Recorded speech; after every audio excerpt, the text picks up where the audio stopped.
Do you know where you are? Italy, babe. When in Italy? Look at that. Whatever that is. You see it over there? Wow. For the last time, it's Daniela. And And it's our final vlog. So, throwback to our first day in Genoa. there was a lot more people than we expected. Definitely a lively city. And of course, we walked over to this bike race they had going on, which they were very passionate about. Yeah, there was tons of people there, and we were waiting there for like a very long time. And we were told that it was like just some small event, but look how many people were there. I mean, we waited there for so long, and all we saw was them go by for 1 second.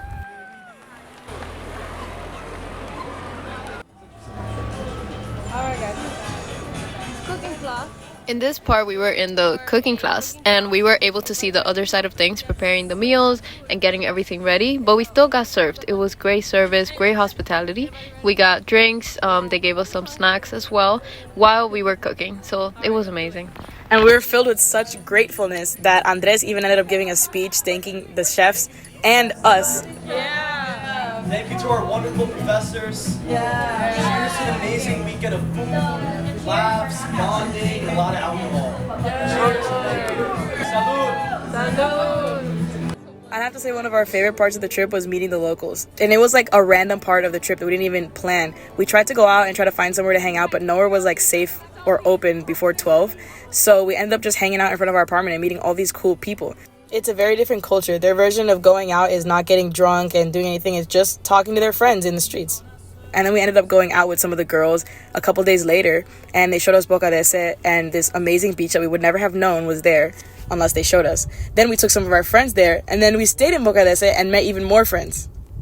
This was definitely a different story. So I went up to one of the guys and just asked them, what do you do for work? You're well dressed. And well, you cannot do this in Miami, but they were all very welcoming. It was a different side of hospitality and we made friends with them. So we ended up going to dinner with them. Yes. We went to dinner in one of the places nearby us that we didn't even think was like a good spot, but they said it was the best. And honestly, it was one of the best foods we ever had.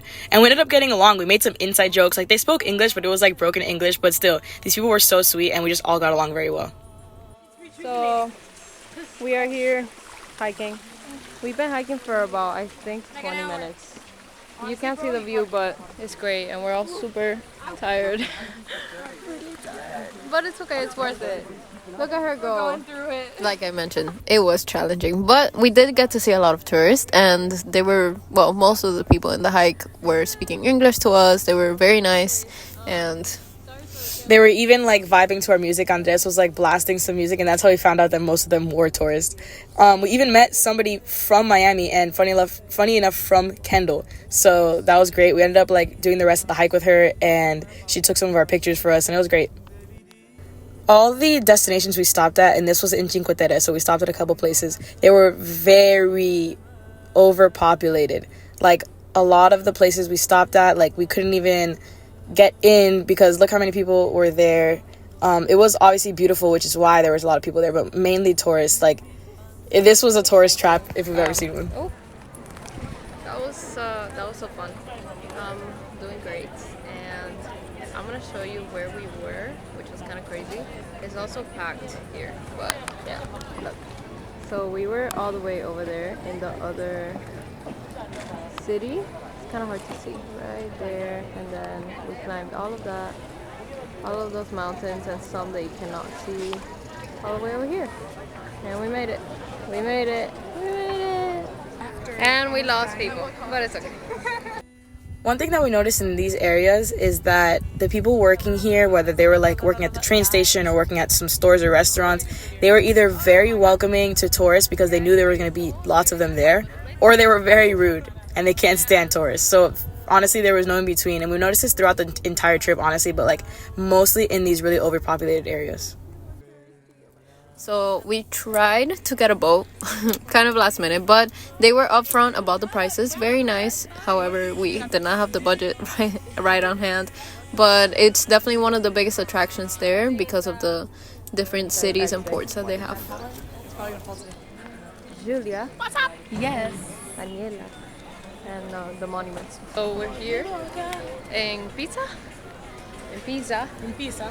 Sí, vamos a ir a ver el reguero que hicieron los Oye, arquitectos. no puedes entregar esto por... El reguero que hicieron los arquitectos, pero todavía no se ha caído.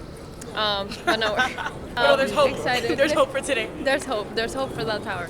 Anyways, it's beautiful. I've never been to this part. I honestly didn't think there was a lot to it. But we did see this high school that was super nice. And now we're like right here in this. Personally, I was a little confused when we were in this area because I didn't think this was Pisa because there was not a lot of people around and it was raining, so I thought maybe there weren't that many people going to see the sights. But as soon as we got to the area with the tower and the other monuments, wow, we saw so many people. This was probably the most populated area that we visited all trip.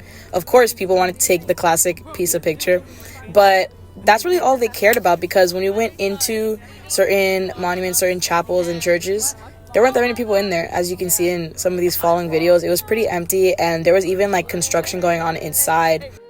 Well, here I'm not helping, the over-tourism problem. I'm being part of the problem. You're holding it. Did you get the shot? Yeah, sure did. But here you can see that there was people working on the frescoes, which was very cool, honestly, to me. I wonder if they make a lot of money doing that. It seems like a job that would never end, honestly, because there's so many things to be like refurbished. And yeah, it just is a super cool job to me. Anyways, this is a cool place. It's very Anne is once again giving us nothing. I wonder how many times in this video she's gonna say, "This is cool, this is nice." This used to be a Roman amphitheater.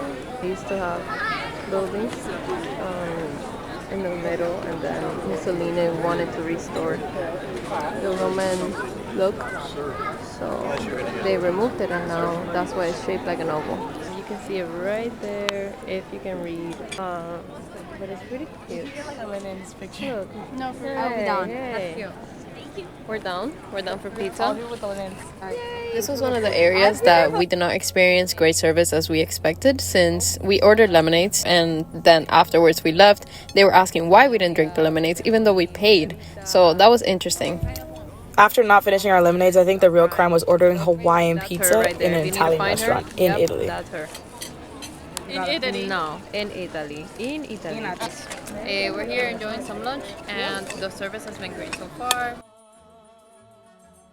Wow. And the area is super nice. I'm excited. It smells amazing. However, this lemonade is tasty. But it's okay. Let's try it. One of my favorite things we got to do was ride bikes in Lucca. That was super cool, and renting the bikes was super easy. What we found strange was that they made us pay after we returned the bikes, which I feel like if that happened in America, people would just steal the bikes. But here they're like a lot more trusting, I guess.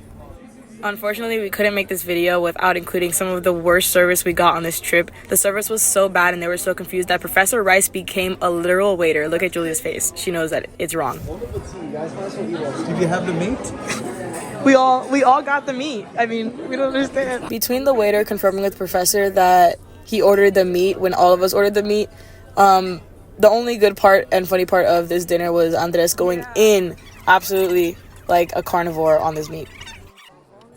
Talk about over tourism. I can only imagine how packed Rome must be during the summer.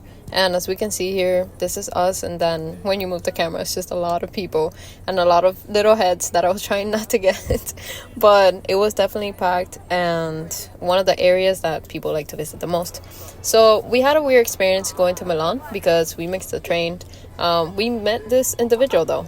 Because I woke up with a fever and Anne had to nurse me back to health, we ended up dancing bachata on the train with this random guy who then revealed to us that he was a crackhead and rode with us on 3 different buses because the train we took was late to be late. And we had to hop on 3 different trains. He actually guided us though, so it was kind of cool us meeting him because we knew where to go, but also we were kind of in danger for our lives. So yeah, once we got there, we only had time to eat lunch in Milan and that's it. But you know what? We got to experience some true Italian experiences. After 24 hours of traveling. Public transportation. Yeah, it was great though. Sucks. We're gonna eat now. Yes, we are. This was our favorite dinner for a lot of reasons. It was our last dinner. We got to give our professors our gift. They looked so happy and it made us so happy. And it was actually the best dinner, in my opinion, that we had, and the best service that we all experienced, which we all could agree on.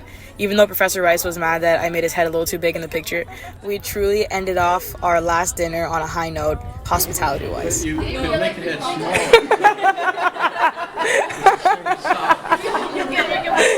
No, I don't know who did that. Whoever did that does not know the proportions. Beautiful. Thank you, guys. Hey. Good job, guys. Thank you. Oh, you're the No. size. It was pouring by the time we were done with dinner, but we actually ended up at our favorite gelato place where our worker became kind of like our friend in Italy as well. He remembered all of our names. He actually served us and he offered like bottles of wine and everything just to end the night. Wait. Come on. That's so Gen Z. Chronically So online. Gen Z. These Android people. Were you Oh my already? God. This is our final vlog, our outro. Yeah, any words, any last words? I'm gonna miss these people right here. We are. I kind of already missed them. I already missed I'm them. never gonna see them again, even Sam.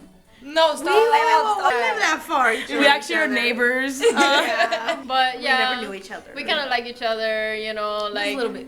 just a little bit. Even though Italy and everything we experienced was absolutely amazing and the hospitality was something to be remembered, the most memorable part, honestly, for me was making friends with all these people that we got to travel with and experiencing everything together. I didn't expect to bond as much as we did, but I'm so glad. It's definitely the people that make the place. This is our last night in Italy. Last night, guys. We're gonna miss you. Until Portugal. Tune We're back going. in for the Portugal vlog. I will be there. Yes, it's been real. All right. Very. Love you guys. Ciao. Ciao. That's so cute. Oh, it wasn't recording. I was kidding.